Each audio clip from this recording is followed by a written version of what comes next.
मेरे साथ बोलिए, भारत माता की। क्यों भाई, बोडोलैंड वालों की आवाज को क्या हो गया? ऐसी आवाज नहीं चलेगी। पूरे दिल्ली तक संदेश जाना चाहिए कि बोडो एकॉर्ड के बाद बोडोलैंड में पूरा शांति है और विकास होगा। मेरे साथ दोनों हाथ उठाइए जरा, दाएं बाएं सभी लोग हाथ उठाए, मुट्ठी पीछे और प्रचंड आवाज से बोलिए, भारत माता की। वंदे वंदे वंदे। आप सभी का बहुत बहुत धन्यवाद। आज आपसू के 57वें वार्षिक सम्मेलन में मेरे साथ मंच पर उपस्थित डॉक्टर हेमंत बिश्व शर्मा जी, माननीय मुख्यमंत्री आसाम, मेरे मित्र और बोडोलैंड प्रादेशिक क्षेत्र के सीएम भाई प्रमोद बोडो, अध्यक्ष आपसू के श्री जितेन बोडो, उर्खाओ ब्रह्मा जी, मेरे मित्र और आसाम विधानसभा के अध्यक्ष विश्वजीत देमारी जी, हमारे असम के मंत्री श्री अशोक सिंघल जी, लोकसभा के सदस्य भाई दिलीप साइकिया जी, राज्यसभा के सदस्य पर प्रणाम कर मेरी बात की शुरुआत की। बोडो समुदाय के कुल देवता ब्रह्मांड रक्षक बाथो बोराई जी को भी श्रद्धापूर्वक शीश झुकाता हूं। मैं मां कामाख्या और मां महामाया दोनों को आज प्रणाम कर मेरी बात की शुरुआत करना चाहता हूं।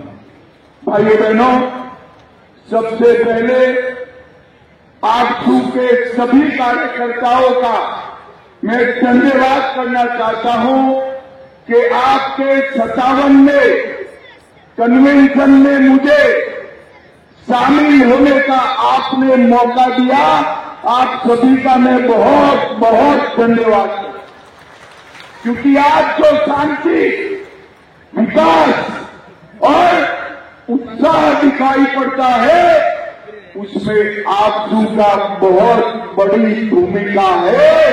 आपसू अगर भूमिका न निभाता तो बोडो एकॉर्ड हो ही नहीं सकता था और बोडोलैंड में शांति नहीं।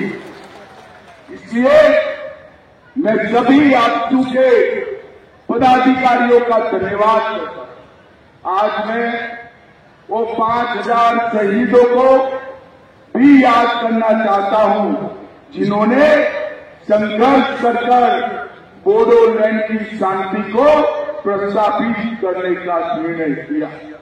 भाइयों बहनों, आज मैं उपेंद्र नाथ ब्रह्मा जी के बताए हुए रास्ते पर जब पूरा बोडोलैंड चल रहा है, तब आज मैं एक घोषणा करने आया हूं।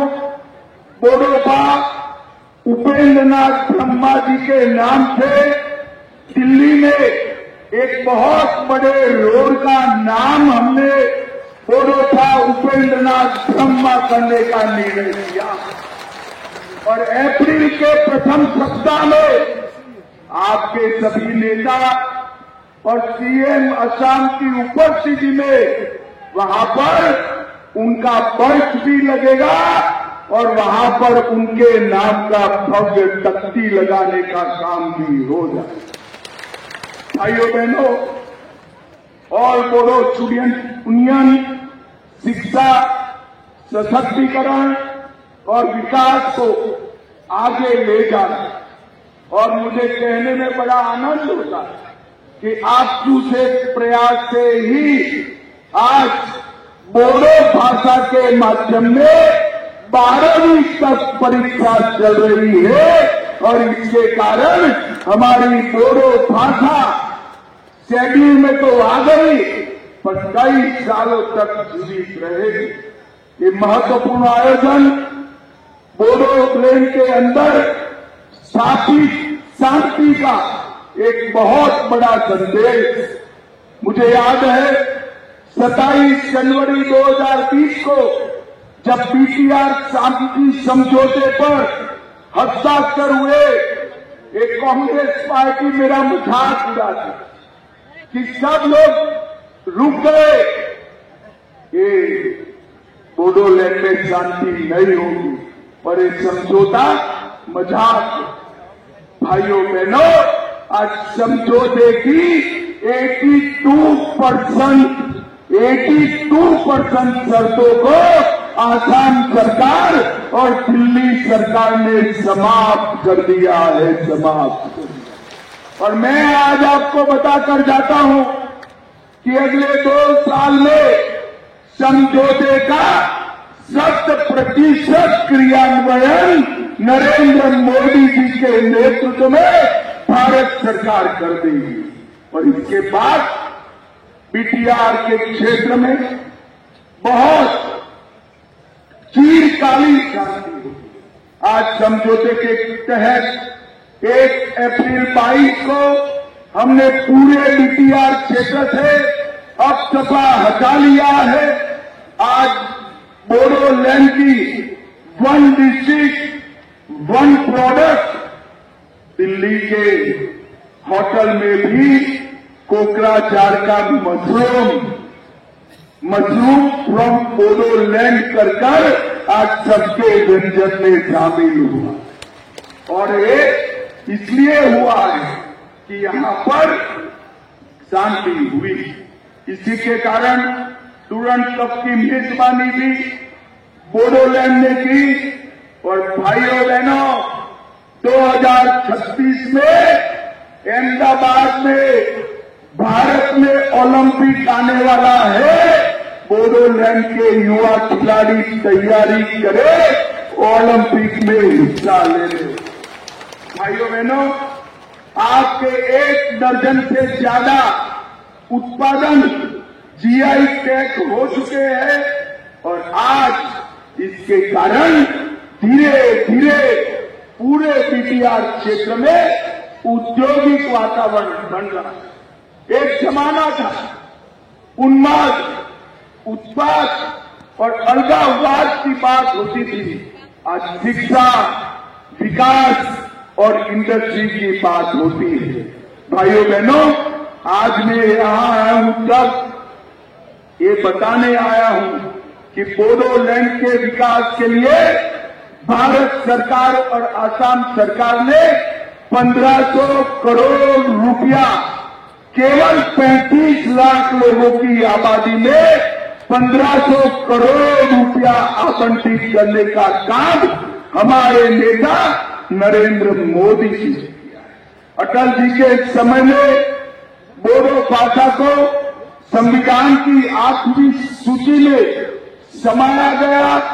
सोनीतपुर और विश्वनाथ जिले के 60 गांवों को बीटीआर क्षेत्र में समाहित कर उसको आगे बढ़ाने का काम भी किया है। भाइयों बहनों, आज यहां पर मैं आया हूं तब ये भी बताना चाहता हूं कि सैकड़ों युवाओं को आज मेन स्ट्रीम में लाने का काम हमने किया। कई सारे हथियार सरेंडर हुए हैं और असम के अंदर पिछले 3 साल में 4,881 एनडीएफबी के कैडर के पुनर्वसन पर 287 करोड़ रुपया खर्च हुआ है, जिसका 90% हिस्सा नरेंद्र मोदी सरकार ने दिया है। भाइयों बहनों, रोजगार और कौशल विकास के लिए भी ढेर सारे काम किए गए हैं। एसआईटी-एनआरडी, केवीके, केवीआईसी, पशुपालन, मत्स्य पालन, बागवानी, एक सब ने कई एनजीओ को साथ में रखकर यहाँ पर आगे बढ़ने का काम किया। और मैं हेमंत जी को भी बधाई देना चाहता हूँ। 400 बोडो युवाओं को असम कमांडो बटालियन में भर्ती कर एक नई शुरुआत हेमंत बिस्वा शर्मा ने की। और यहाँ पर कई सारे राष्ट्रीय पर्यावरण की दृष्टि से और वन्य जीवन की दृष्टि से अभ्यारण्य भी बनाए गए हैं। और कुल मिलाकर आसाम में 9 उग्रवादी समझौते कर 10,000 से ज्यादा युवाओं को मेन स्ट्रीम में लाने का काम नरेंद्र मोदी के नेतृत्व में भारत की सरकार ने किया है। मित्रों, आज मैं आप सभी को एक बात कहकर जाता हूं। आज सबके हाथ में तिरंगा देखकर किसी का भी मन खुश हो जाए। बहुत अच्छा दृश्य लगता है कि एक जमाने में जहां गोलियां चलती थी, वो बोडो युवा हाथ में तिरंगा लहरा रहे हैं। ये दृश्य पूरे देश के लिए एक दृश्य है। मगर मैं ये भी कहना चाहता हूं, मैं गुजरात से आया, पूरे देश में घूमता हूं। जब बोडो समझौता हुआ तब न केवल बोडोलैंड, न केवल आसाम, पूरे देश के अंदर ही इतनी खुशी थी जितनी बोडोलैंड के अंदर थी। इतनी खुशी पूरे देश भर में। जिस तरह से